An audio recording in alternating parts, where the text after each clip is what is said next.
Jules Girardin, Petit conte alsacien.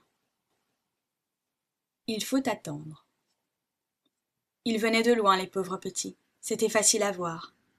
Ils devaient être partis de chez eux avant le jour, car lorsque je les aperçus pour la première fois, harassés, poudreux, blottis sur un banc de pierre, le plus jeune endormi sur les genoux de sa sœur, 7 heures sonnaient à l'horloge de l'église. Tout autre jour que celui-là, je n'aurais pas manqué de lier conversation avec eux, car j'aime à me rendre compte des choses, et je ne me souvenais pas de les avoir jamais vus chez nous. Mais j'étais trop agitée, comme tout le monde d'ailleurs. D'un moment à l'autre, on attendait un détachement de soldats français. Les Allemands étaient partis le matin même pour repasser la nouvelle frontière, qui est hélas à 1 heure de notre village. On avait arboré partout des drapeaux tricolores, et on ne pouvait pas demeurer en place. On allait, on venait, on se prenait les mains, on se disait de bonnes paroles. Le vieux Siebold avait arrêté Peter Hans au coin de l'église. Il lui avait dit devant 20 personnes: « Peter Hans, il n'y a pas de rancune qui tienne un jour comme celui-ci. » Oui, il avait dit cela, et cependant il était têtu le père Siebold. Mais la joie vous grisait ce matin-là, et vous faisait faire des choses extraordinaires. On entendait dire à droite et à gauche: « C'est fameux, enfin nous voilà maîtres chez nous, respirons. » Il y en avait bien quelques-uns qui, par-dessus l'épaule, désignaient avec leurs pouces le côté de la frontière et disaient: « Jésus-Maria, et les pauvres gens de par là. » Alors, pour un moment, on baissait la voix, mais la joie d'être délivré reprenait le dessus, et on se promenait de long en large en attendant. Enfin le guetteur du haut du clocher se mit à crier, en faisant de ses 2 mains un porte-voix: « Les voilà !» Il y eut dans la foule un « Ah !» prolongé, puis les forts bousculèrent un peu les autres pour courir du côté de la grand'route. C'était à qui apercevraient les soldats le premier. Il y avait si longtemps que nous n'avions vu des képis et des pantalons rouges. « Ah ah, les voyez-vous » cria tout à coup le père Mauser, en tremblant de tous ses membres et en s'appuyant des 2 mains sur son bâton. « Père Mauser, essuyez vos lunettes, » dit Peter Hans de sa grosse voix de chantre. Et tout le monde se mit à rire. Le père Mauser avait pris pour des soldats les garçons de l'école, qui accouraient dans la poussière de la route. De jolis soldats, ma foi, qui criaient comme des fous en faisant la roue. Pourquoi riait-on? Car au fond on n'avait pas envie de rire. J'ai souvent remarqué cela. Quand on attend depuis longtemps quelque chose et que l'impatience vous prend, on devient tout excité, et pour un rien on rit, ou bien on se fâche sans raison. Heureusement ce jour-là, on ne se fâchait pas. Tout d'un coup, une idée me traverse la cervelle. La vieille Grédale, celle qui tient mon ménage de garçons, est curieuse. Si elle allait abandonner sa cuisine pour venir voir comme les autres, et si elle allait laisser brûler le déjeuner. Cela lui arrive quelquefois. Les jours ordinaires passent encore, mais un jour comme celui-là, où j'attends à déjeuner monsieur le maire et le commandant du détachement, c'est un honneur cela, mais c'est aussi une grande responsabilité. J'eus comme un frisson dans le dos, et la sueur me perla sur le front. J'avais le temps d'y courir. J'y courus, et comme je revenais tout essoufflé, j'entendis du côté des houblonnières comme le bruit d'un tambour. « Les voilà !» dit tout près de moi une voix d'enfant. C'était la sœur qui réveillait son petit frère. En un instant, les 3 enfants que j'avais vus sur le banc de pierre furent debout, et ils passèrent leurs bras dans l'anse des paniers qu'ils avaient apportés. Sous les grandes feuilles de fougère, on entrevoyait des fraises et des myrtilles. « Tiens, tiens, » me dis-je en continuant ma course, « pas bêtes les enfants. Ils entendent déjà le commerce. Ils ont bien pensé qu'il y aurait gala aujourd'hui, et ils apportent leurs petites marchandises. » Comme j'arrivais à la route, le détachement tournait le coin des houblonnières. Les uns applaudissaient, les autres criaient comme des sourds, en levant leurs bonnets et leurs chapeaux. J'ai vu là des figures toutes renversées par l'émotion. Le maître d'école serrait les lèvres, ses narines se gonflaient, il était pâle comme une feuille de papier. Notre digne maire, qui avait préparé un petit discours de sa façon, s'avança pour le réciter. Il ouvrit la bouche et la referma plusieurs fois, comme si sa langue était sèche. Plus de discours, comprenez-vous cela? Il alla droit au lieutenant qui commanda le petit détachement, Il lui prit la main gauche dans les deux siennes, et l'attirant à lui, il se mit à l'embrasser comme si c'était son enfant. Le brave lieutenant, qui n'était plus tout jeune, et qui avait une figure douce et grave, se mordait les moustaches, parce qu'il était ému, lui aussi. Et pendant ce temps-là, le maire, qui avait retrouvé la parole, lui disait « Ah, mon garçon, ah, mon garçon, quel plaisir, vrai, c'est un grand bonheur. » Il n'y eut pas d'autre discours, et personne ne s'en plaignait. J'aperçus dans la foule mes 3 petits marchands de fraises. La fille allait en avant, la tête haute, et les yeux fixés sur le lieutenant. Le frère aîné la suivait tout penaud.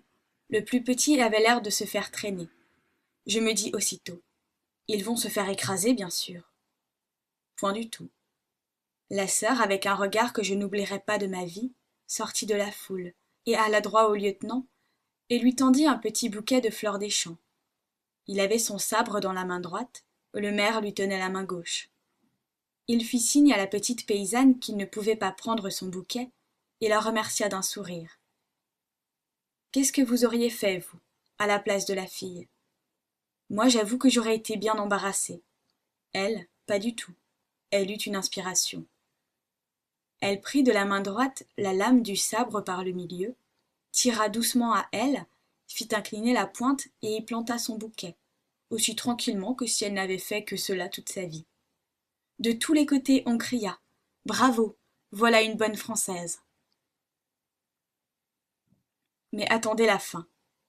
Au moment de lâcher la lame, elle se ravise, devient toute pâle, comme si elle allait se trouver mal, allonge le cou et pose ses 2 lèvres sur l'acier étincelant.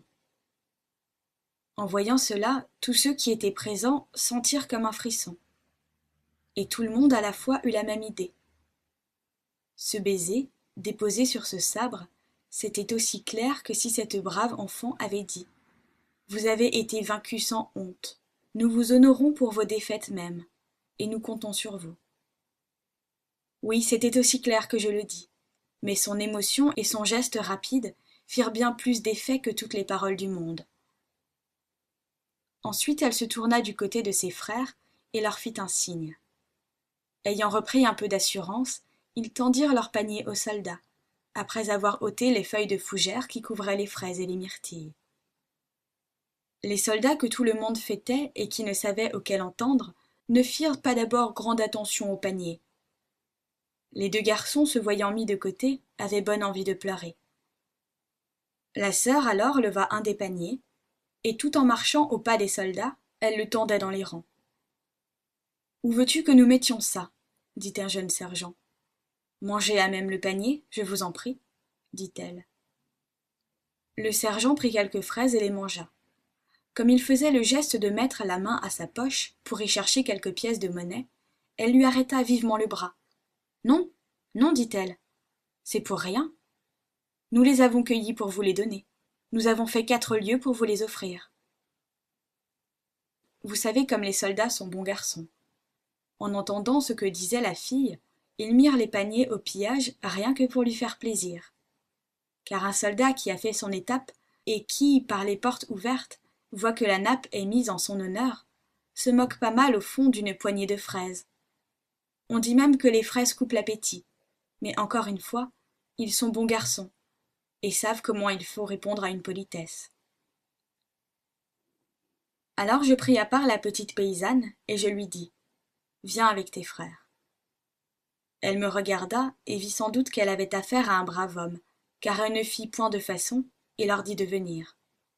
Je les emmenai tous les 3 dans ma bicoque, et ils eurent l'honneur de déjeuner avec monsieur le maire et monsieur le lieutenant. Je ne parle pas de moi, par modestie. Ces enfants nous contèrent leur histoire, qui était touchante. Leur père avait été forestier. Dès le début de la guerre, il avait rendu de grands services comme messager. Puis il était entré dans le service actif et avait été tué à Sedan. Après le grand malheur là-bas, vous savez, à Sedan, nous dit la fillette, il est venu à la maison un brave homme du pays, qui avait conduit des chariots de ce côté-là. Il prit la main de ma mère et lui dit « Femme, il faut que tu aies aujourd'hui du courage et que tu songes à tes enfants. Ton mari a été blessé dans la grande bagarre. Il est mort comme un brave. J'étais à côté de lui, à ces derniers moments. Il t'envoie toute son amitié et sa bénédiction aux enfants. Il recommande qu'ils soient honnêtes comme leur père et leur mère, et surtout bons français. » Ma mère répondit sans pleurer. « Je vous remercie de ce que vous me dites, et je suis fâchée de ne pas pouvoir le faire mieux. Mais les paroles me manquent pour le moment. Voyez-vous, Ritter, je voudrais être seule. » Ritter s'en alla. Notre mère se tourna du côté du mur, et nous nous mîmes tous à pleurer. Plus tard, quand on commença à dire dans le pays que les traités avaient été mis par écrit, et que les gens de chez nous ne seraient plus français, ma mère haussa les épaules et dit : « Nous serons français tout de même, quand il nous faudrait pour cela quitter le pays et aller en Amérique, où nous avons des cousins de votre père. Ils nous apprendront toujours bien comment on gagne sa vie là-bas. Je ne leur demande pas autre chose. » Mais leur mère était morte à son tour. Les pauvres enfants étaient sous la tutelle d'un de leurs oncles, qui avait du bien dans le pays. Ce n'était pas un méchant homme que cet oncle, mais il aimait trop son argent et ses terres. Cela ne lui faisait rien de n'être plus français, et il ne comprenait rien au chagrin de ses pupilles. « Tant que votre pays a été occupé comme le nôtre, reprit la jeune fille, nous espérions toujours qu'il se passerait quelque chose, que nous serions délivrés ensemble. Maintenant tout est fini pour vous. Voilà qu'on défend d'enseigner le français dans les écoles. On regarde de travers ceux qui le parlent. C'est trop, vraiment c'est trop. Plus tard ces deux-là, et elle désignait ses deux frères, seraient obligés de se mettre sur la tête. Vous savez ce que je veux dire. » Et elle dessinait en l'air d'un geste, au-dessus de la tête de l'aîné, l'image d'un casque à pointe. Nous étions ce matin à la frontière, quand ils l'ont franchie. Leur musique jouait et ils chantaient. Mon cœur se fendait. C'est là que l'idée m'est venue d'en finir. Vous êtes délivrés, vous vous réjouissez, c'est tout naturel. Mais nous, voici ce que je me suis dit. Puisque nous allons en France pour voir des soldats de notre vrai pays et pour entendre parler français, nous consulterons quelqu'un d'honnête et d'entendu pour savoir ce que nous devons faire. Voyez-vous ça ? Dit le brave maire tout ému. Dis-nous ton affaire, ma bonne fille. Elle continua. Est-ce bien loin le Havre ? Car je sais que c'est par là qu'on embarque. Nous n'oserions pas rester en France, parce que notre oncle aurait peut-être le droit de nous réclamer, tandis qu'une fois là-bas, nous avons un peu d'argent qui est bien à nous, et qui peut nous mener jusque-là. Que nous conseillez-vous de faire ? Vous ne pouvez pas, lui dis-je, vous embarquer pour l'Amérique sans savoir qui vous y trouverez, ni même si vous y trouverez quelqu'un de votre famille. D'ailleurs, vous êtes beaucoup trop jeune, et vous n'avez aucune expérience du monde.